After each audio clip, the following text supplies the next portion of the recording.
I sighed and stared at my phone, reading the message from my mother for the fifth time.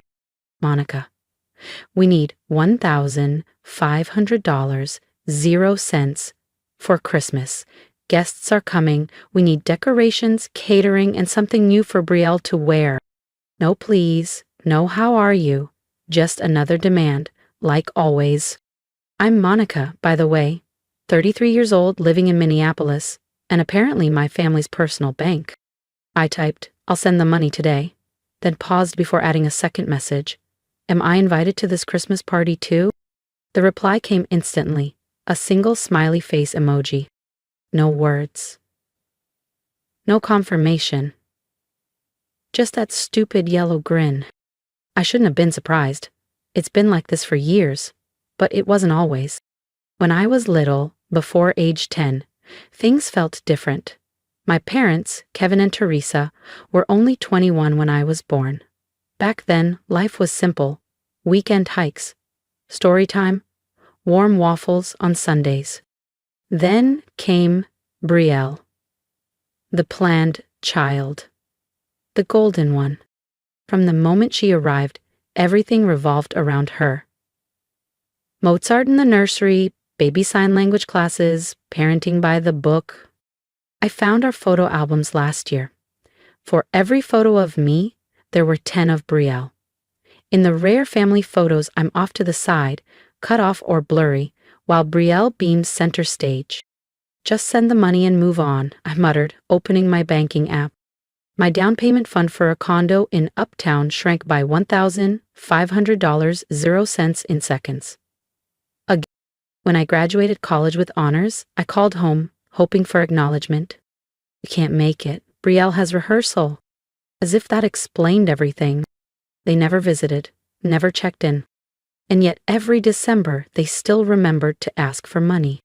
I learned to survive on my own, graduated with honors, landed a job as a financial manager at a respected firm in downtown Minneapolis, just blocks from the university where I earned my degree.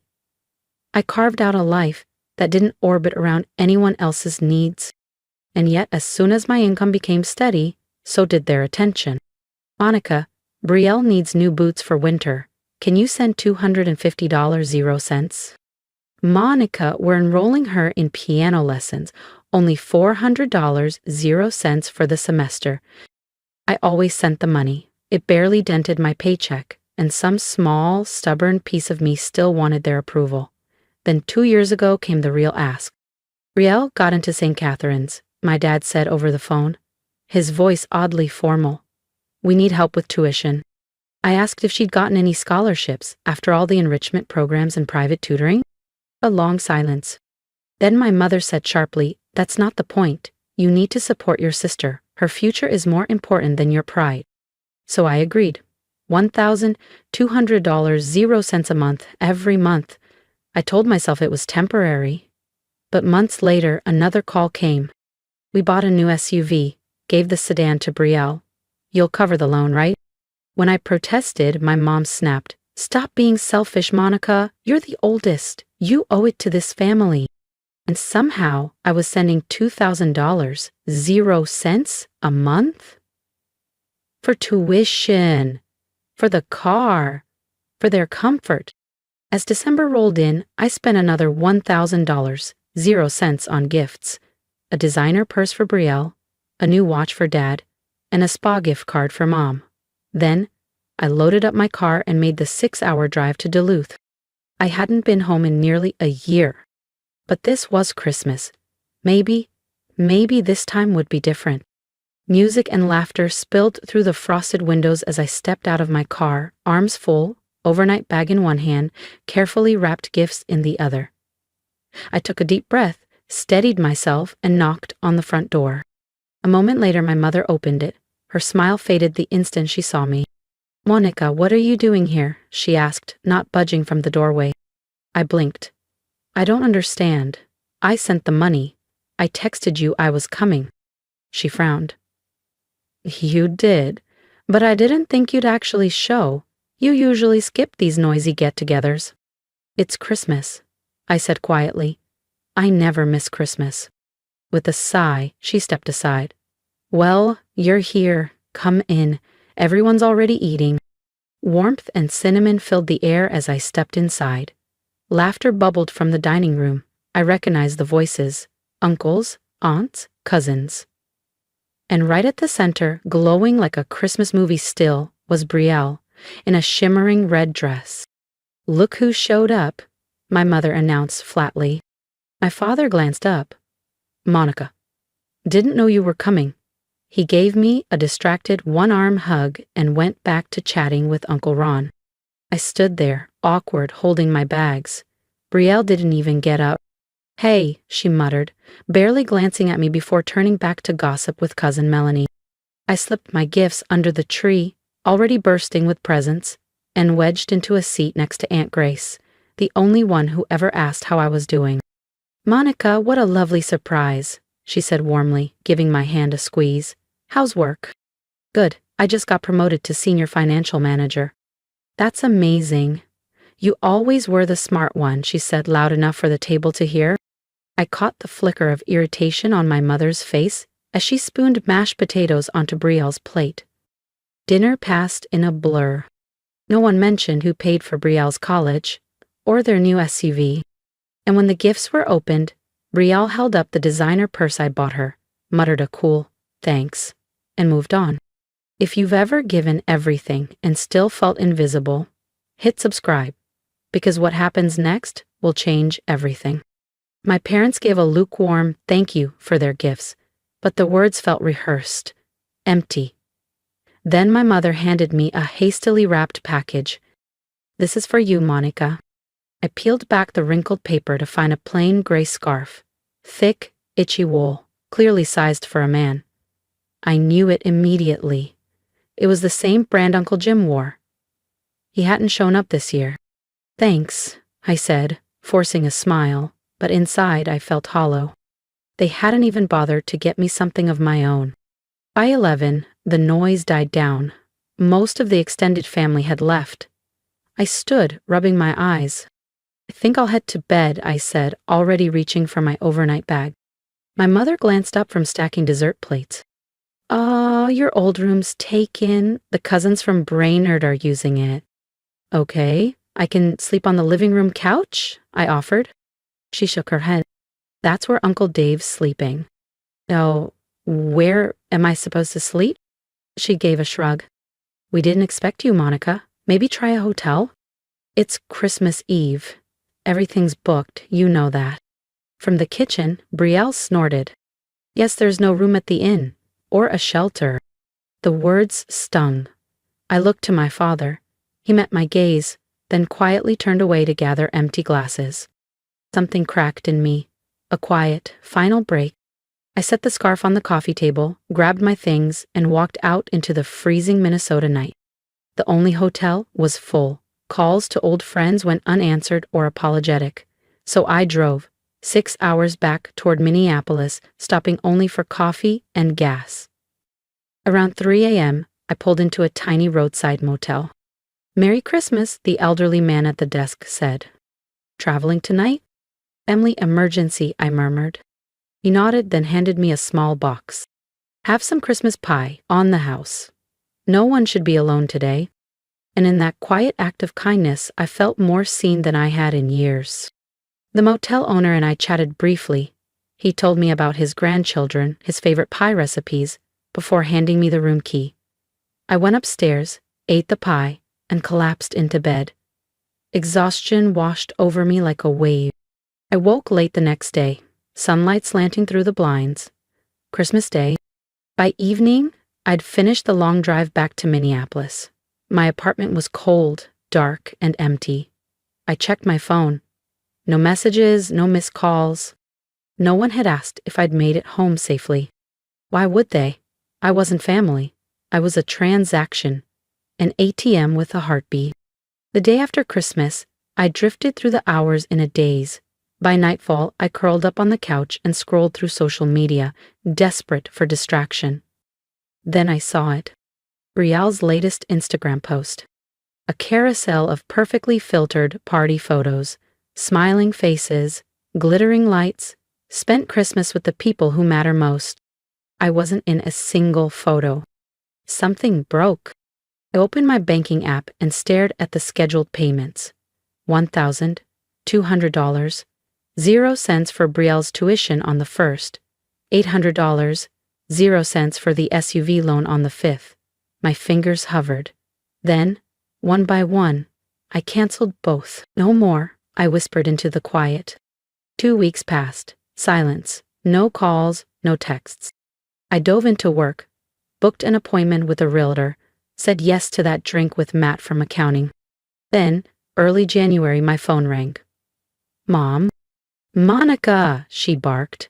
Why was Brielle called to the financial office today? Her tuition's late. Fix it. No greeting, just demands. It's not a mistake, I said, calm. I canceled it. Silence. Then, you what? How could you be so selfish? Family helps family. You threw me out on Christmas Eve, after I funded the party, after I drove 6 hours to be there. You treated me like I didn't exist. You're being dramatic. No, I'm done. Also, I canceled the car payments. A crash. My dad's voice in the background. How did you cancel? Goodbye, Mom. I hung up. My phone lit up again. Call after call. Then the texts began. From Brielle. You petty, jealous freak. I always knew you hated me. From Dad. After all we did for you, this is how you repay us? Ungrateful. From Mom. You'll regret this, Monica. Just wait. Family is forever, and you're burning bridges you can't rebuild. That was the last message I saw before turning off my phone for the day. When I turned it back on the next morning, the notifications poured in. This time, it wasn't just my parents or Brielle. It was cousins I barely remembered. An uncle from Rochester who I saw once a year. All of them echoing the same script. You owe your parents. Family means sacrifice. I was seconds from muting everyone when a new message popped up. From Aunt Grace. Monica, sweetheart, can we talk? I'd really like to hear your side. I called her immediately. She answered on the first ring. Your mother's been telling everyone that you've cut the family off, she said gently. That they paid your college, helped with your car, and now you're refusing to help Brielle in their time of need. I let out a dry laugh. None of that is true. I told her about the full scholarship, the part-time jobs, the rent I paid by working 30 hours a week. I told her about the $1,200 0 cents monthly tuition support and the $800 0 cents car payments. There was a long pause. They can't be, she whispered. Your mom told everyone at dinner last month that they're still paying off your student loans and Brielle's tuition. I've never had student loans, I said, and I can prove everything. I spent the next hour pulling together my bank statements, highlighting every recurring transfer. I added a timeline of how I paid my own way, how I'd sent money home, quietly, faithfully, for years. Then I emailed it all to Aunt Grace. An hour later, she called back. Monica, I'm so sorry. Your mother lied. Your father backed her up. I nodded. They wanted the credit without the cost. With your permission, she said firmly, I'd like to share this with the family. They deserve to know the truth. Please do, I said. For the first time in years, I felt the weight start to lift. I'm proud of you, she added quietly, and I'm sorry I didn't speak up sooner. I saw how they treated you. I always did. After that call with Aunt Grace, I felt lighter than I had in years. 2 days later, my phone started buzzing again, but this time the messages were different. Monica, I'm so sorry for what I said. I had no idea how much you've been doing for your sister and parents. Your aunt showed us the proof. We all owe you an apology. Apparently, Aunt Grace had created a separate family group chat, one without my parents or Brielle, and had quietly shared the bank statements and my written timeline. The truth had finally come out. My cousin Emily even called me. Your parents are furious with Aunt Grace. They're saying she's turning everyone against them. All she did was tell the truth, I said. I know, and just so you know, we're on your side now. I didn't know if I wanted sides, but I had to admit, It felt good to finally be seen. Over the next few weeks, my parents kept calling. I ignored them. But I read their texts. Brielle only has 2 years left in school, my mother wrote. You can't just abandon her like this. We made mistakes, my dad messaged, but punishing your sister isn't right. Even their apologies made me the villain. Aunt Grace kept me updated. She said my parents were frantically spinning the story again, telling relatives I'd twisted the facts, that they had supported me in college. But fewer people believed them now. The statements didn't lie. How's Brielle doing? I asked Aunt Grace during one of our weekly calls. She's had to adjust, she said. They sold the new SUV and gave her back the old car. But even that didn't last. She's taking the bus now. I felt a flicker of guilt, but I let it pass. She's still in school? Yes. Your parents made a big deal about having to sacrifice to keep her there. No more designer clothes or steakhouse dinners. Does Brielle have to get a job? Part-time at the campus cafe. Your mom complains that she barely has time for social life now. I smiled. Sounds a lot like my college experience. I know, Aunt Grace sighed. I should have spoken up sooner. They always treated you and Brielle so differently. Water under the bridge, I replied, though we both knew it wasn't entirely true. Some wounds take a long time to close. Spring faded into summer. I stayed focused. Working, saving, building the life I'd always dreamed of. I'd started dating someone new. Alex. Steady, kind, grounded. He valued effort, respected boundaries, and never made me feel small. I told him about my family early on. He didn't flinch, just listened. One evening in June, curiosity tugged at me. I checked Brielle's Instagram for the first time in months. Gone were the glamorous parties, the designer dresses, the flashy captions. Her latest posts were more subdued. Textbooks, latte art from the cafe, quotes about resilience. Life is harder than I thought. Nothing worth having comes for free. I stared at the screen, emotions tangled. A part of me felt vindicated. She was finally tasting the reality I'd lived since I was 18. But another part just felt sad. We'd been set up from the beginning, shaped by expectations neither of us asked for. I didn't reach out. Not yet. The wounds still pulsed beneath the surface. By fall, I'd saved enough for a down payment on a sleek little condo near my office. Signing those mortgage papers felt like a silent, personal triumph. Congratulations, homeowner, Alex said, grinning as he handed me the keys. He painted walls, built bookshelves, and made it feel like home. For once, I wasn't alone. A year after that Christmas, I still hadn't spoken to my parents or Brielle. My dad's last message came in October. We miss you, Monica. When you're ready, we're here. I didn't reply. I wasn't ready. I wasn't sure I ever would be. Aunt Grace stayed my only link to the family. That November, we met for coffee. Brielle's different now, she told me. Still working, still studying. Your parents could help, but she insists. Good for her, I said, and for once, I meant it.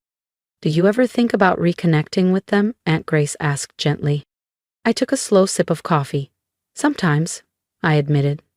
But then I remember Christmas, the lies, being kicked out after funding their celebration. She squeezed my hand. You don't owe them anything, Monica. I just want you to be happy. I am, I said, and realized I meant it. That night, cooking with Alex in our little kitchen, my phone buzzed. A post from Brielle. Life is hard, and it's supposed to be. That's how we grow. I smiled. Maybe there was hope for her. Maybe. But either way, I had peace. I had finally come home to myself. If my story resonated with you, I'd love to hear from you. Leave a comment. Tell me what you would have done, or share your own story. Your support reminds me that walking away from toxic family isn't weakness. It's strength. And if you haven't already, hit subscribe.